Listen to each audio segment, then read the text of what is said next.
Alright, everybody, welcome. This is episode 7. Excuse me. I gotta have my coffee. I don't know what to tell you.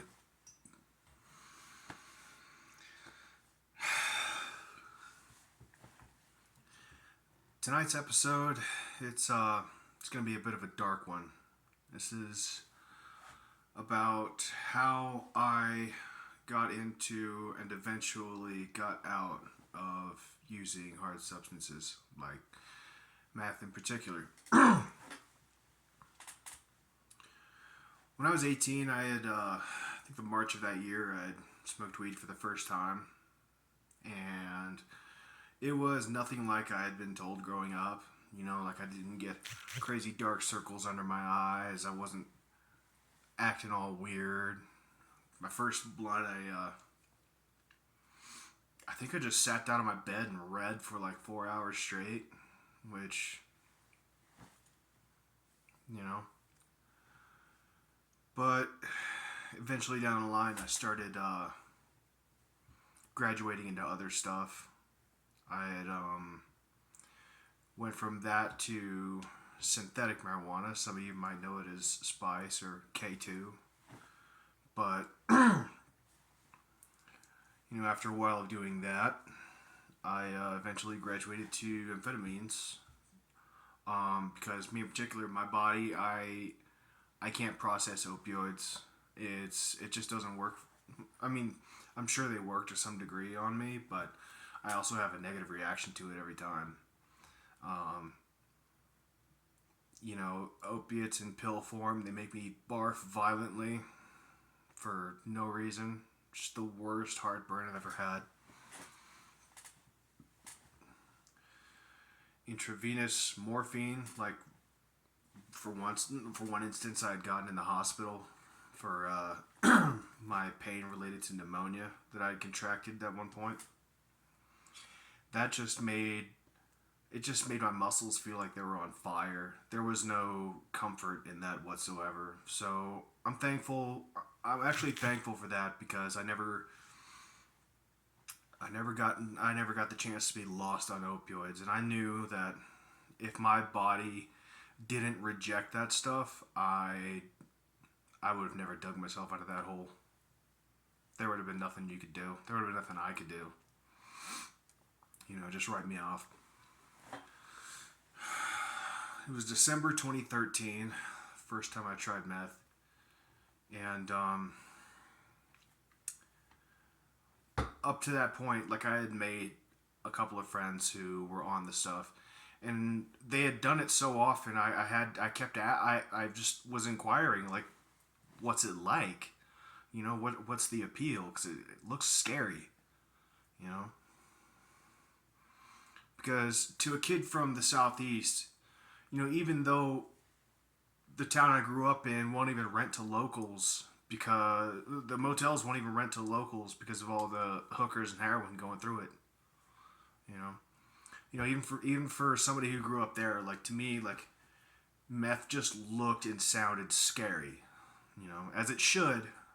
You know, it should, because it's nobody's ever benefited from it, ever. You know, but you know, one night I finally was just like, I asked a person who was doing it next to me, and I was just like, so, like, what's up?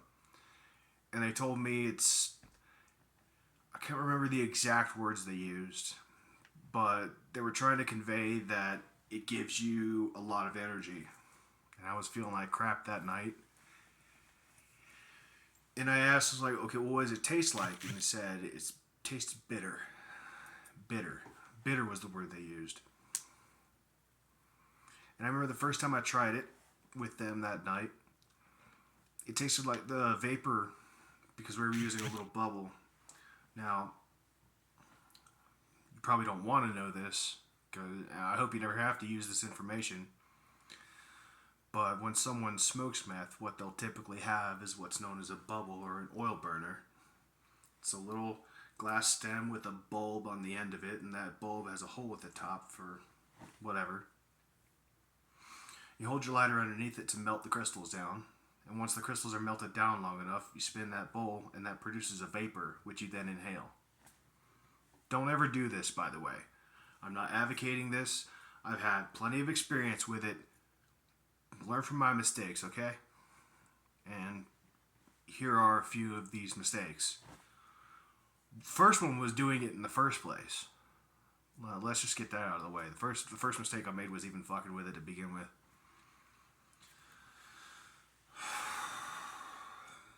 But I remember the first night I did it, I took like 3 hits. Maybe 3 hits. I'm just blowing out these massive clouds that look like I'm vaping an up-tuned box mod, Just insane clouds.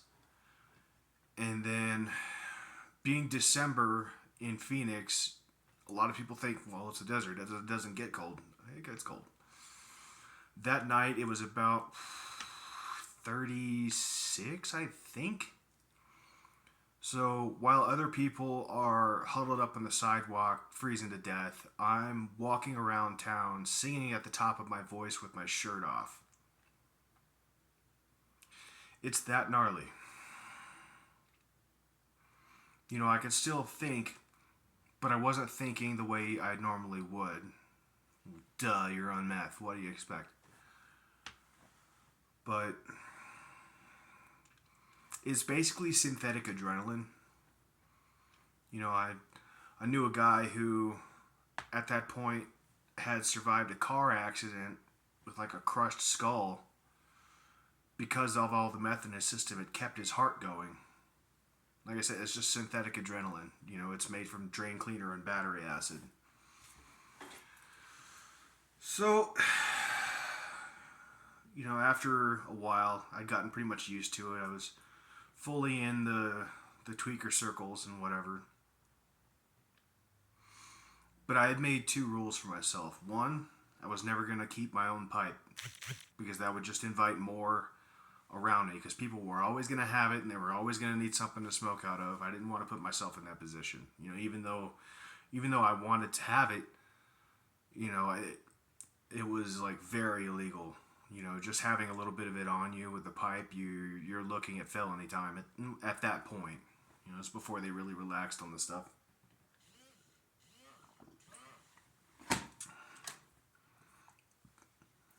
But my second rule was that I was never going to shoot it up. Never wanted to shoot it up, because I knew that if I started that, there was no coming back. I had known too many people who had just totally lost their shit over it.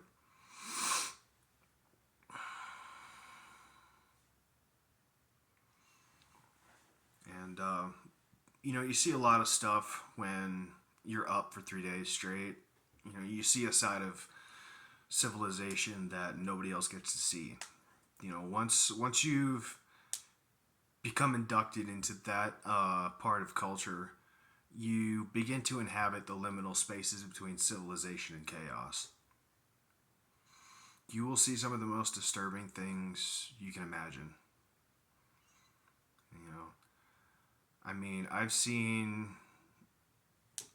Shit, my oldest son's mother, she smoked meth every day of his pregnancy, trying to kill my son.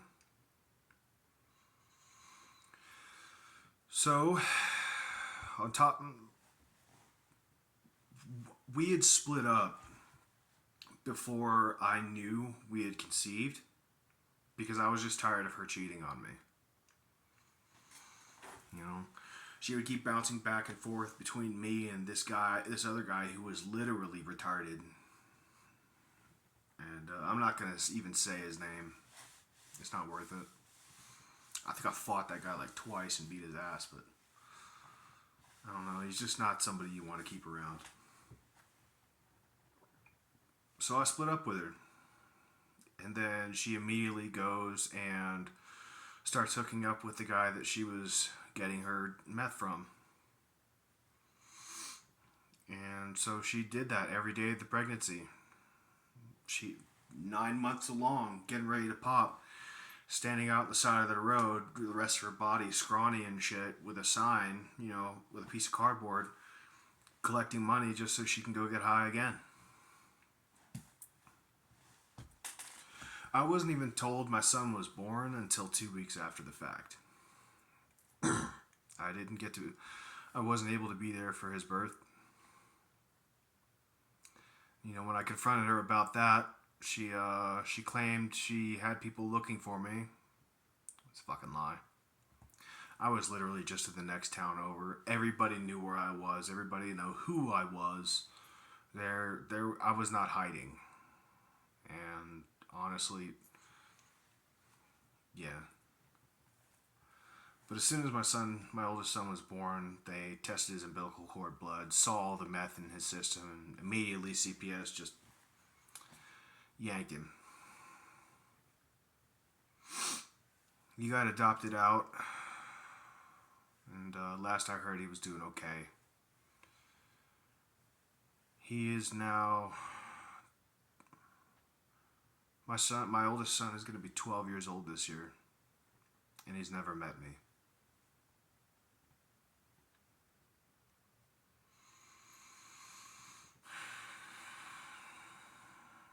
That didn't stop me from using.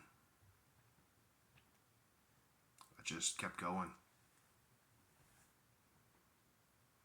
I had run in some dark circles at the time. I remember one instance, I'm sitting at a campsite with like 3 other tweakers. I'm the only one with a bowl. Everybody else is shooting up. I'm twisting up my little piece, smoking, and I've got 2 people within arm's reach of me, taking syringes to each other's necks. And I'm not exaggerating. They turned over to me and said, "Hey, bro, you want a shot?" I'm like, "Nah, I'm good. I'm good." He's like, "You sure, man? You'll come in your pants." I'm like, "I believe you. That's why I'm good." I absolutely believe you, and that's why I'm all good now. I'll pass. You know, even they had to admit, like, you know, that's a good idea. You know, you're right for that. But I've seen people get so used to a meth high that they've graduated to homemade drugs. I think the most egregious example of getting high on something someone made themselves was when I was in Northern California, and they had begun to spread around this stuff that they called Zap. And what they had done to make this stuff, they would take the black can of Raid, Wasp, and Bee Killer. They would lay out some saran wrap. They would empty the bottle on that saran wrap until it's just a big puddle of poison. And they would take a pair of jumper cables hooked to a car battery, touch the cables through it, and the current that ran through it would precipitate a crystal. And they would smoke that like meth. And let me tell you, if you think regular tweakers would lose touch with reality,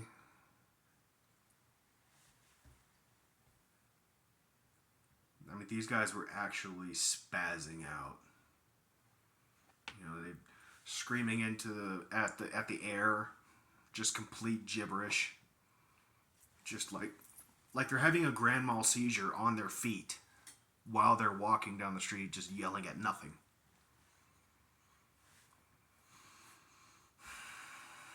Smoking bug spray, dude. And you know, the K2, the spice, synthetic marijuana, whatever you want to call it, that shit was no better, honestly. I've had people tell me to my face, "Bro, I'd rather you just smoke meth as opposed to this stuff." And they're right. That's the really scary part about that. When you objectively know what meth can do to somebody, and you'd say to somebody like, "Dude, that's better than this shit," you should take their word for it. Okay? I didn't stop smoking spice until I had heard that 7 people in one night had died from smoking the stuff just around the corner from me. I was homeless in Phoenix, smoking spice blunts. Story comes through the grapevine that 7 bodies are found behind a dumpster, just surrounded with spice vials, just empty spice vials. They all smoked themselves to death in one night. 7 people. 7. People's sons, a couple of fathers, some daughters and mothers, sisters, brothers, gone. Because they wanted to get high. I've seen people stomped half to death in front of cops over a $2 drug debt. No, you did not mishear me. $2 is enough to get your life taken over some drugs in Phoenix. I've seen people stabbed. I've seen them shot at. I've been shot at. I've had knives pulled on me. I've been mugged.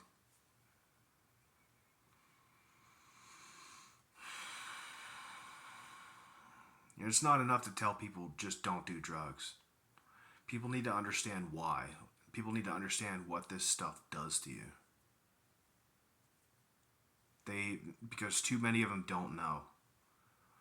They'll try it once and they'll feel good for hours, maybe even days. And because they felt good for that little bit, to them that'll justify years of addiction. Just because they were able to escape the pain in their own lives once for a couple hours. I was one of those people.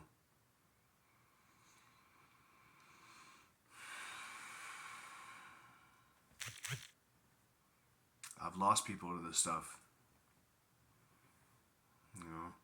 And it wasn't just uppers either. I've seen people so bad on heroin that some of them have it even worse. I had a guy in Denver who was up in Section 8 apartments with his wife. She would be gone all day going to cop some heroin she didn't use, but he did. And I'd be sitting in his apartment with him. And there's an expression amongst heroin users called riding the bike.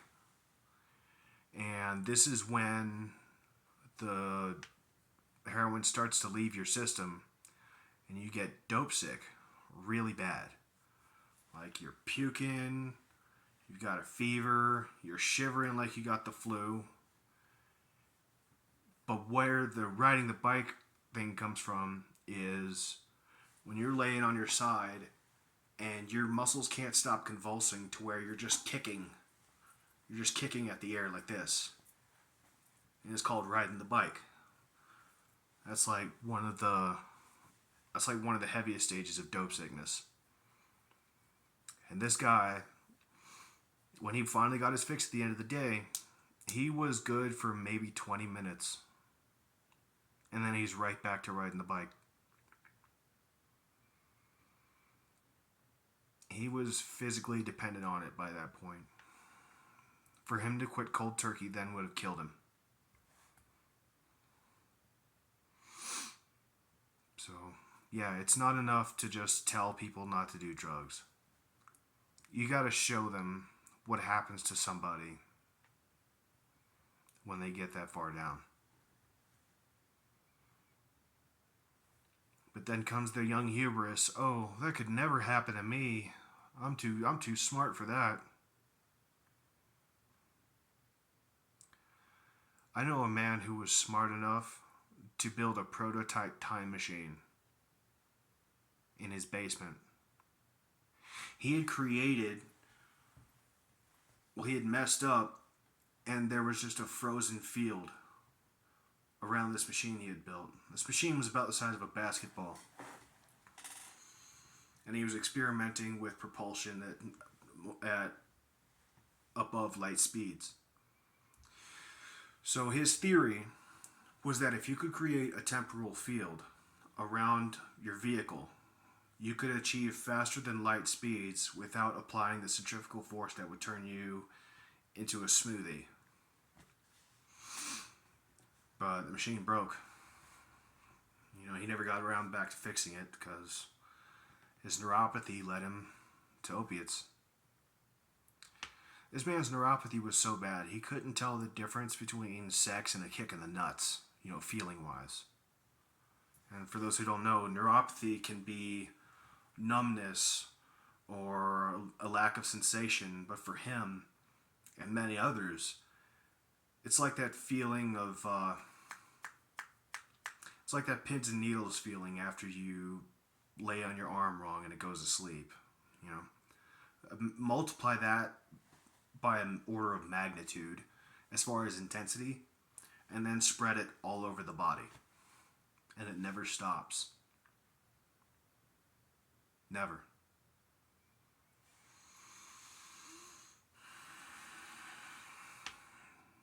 He's no longer with us. A man who was smart enough to build a fucking time machine and then break it is now dead because he just couldn't handle the high. He needed more. He was desperate to sleep. He couldn't tell, when he's sober, he couldn't tell like if he needed to sleep or not. He would just go on about his business until he randomly passed out from exhaustion. Sleep for like 3 days straight. He couldn't hold down a regular job. I mean, who could?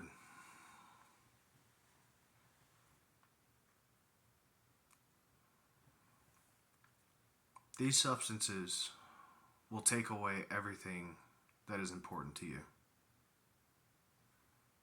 And it will take you away from those you love the most.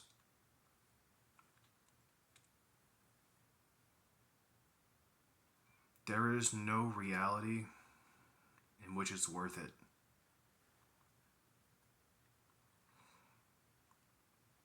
I've seen straight A students lose their lives to this stuff. There's no excuse whatsoever. It does feel amazing. It really does. And that's why it's a problem. If drugs didn't feel good, they wouldn't exist.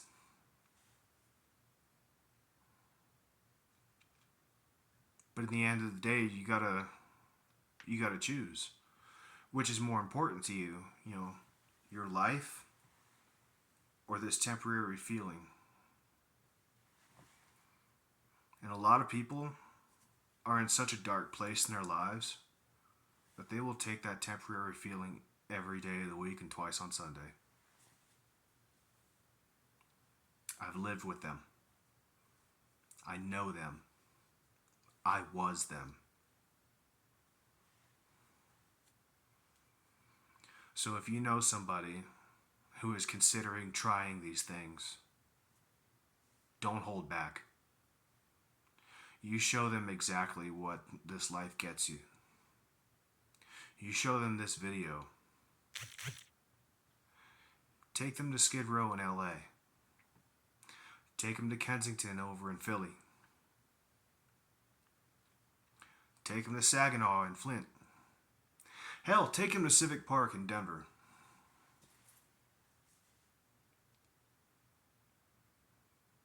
And you show them what it does to people.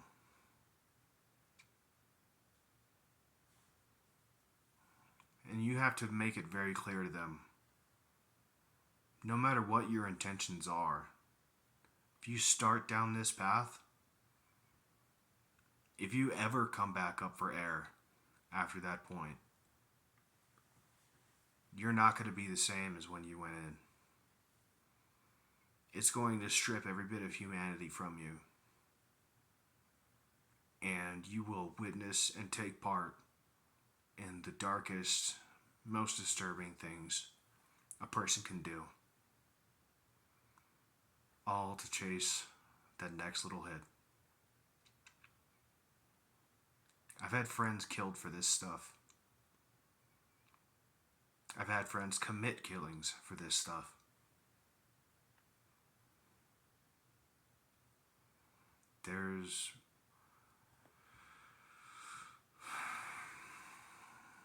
For many of us, there is no going back. There's nothing we can do to help it. involuntarily committing someone to rehab doesn't work. You can get them sober, you can get them a job, you can give them a $2 million mansion. But as long as there's still that minute part of them that misses that buzz, it's all going to be a waste. The only thing that will stop somebody in that deep of an addiction is them getting tired of it. And I don't mean bored of it. I mean, it has to come from the center of your being and grow outwards. That I cannot go on like this anymore.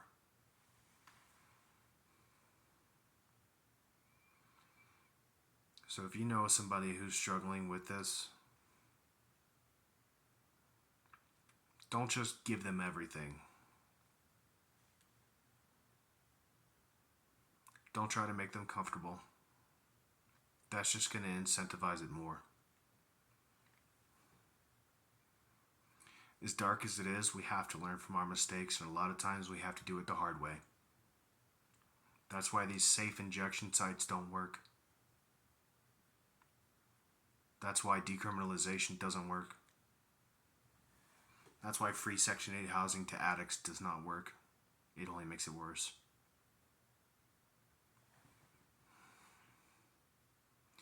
So if anybody's watching this tonight and you're considering trying one of these substances, don't.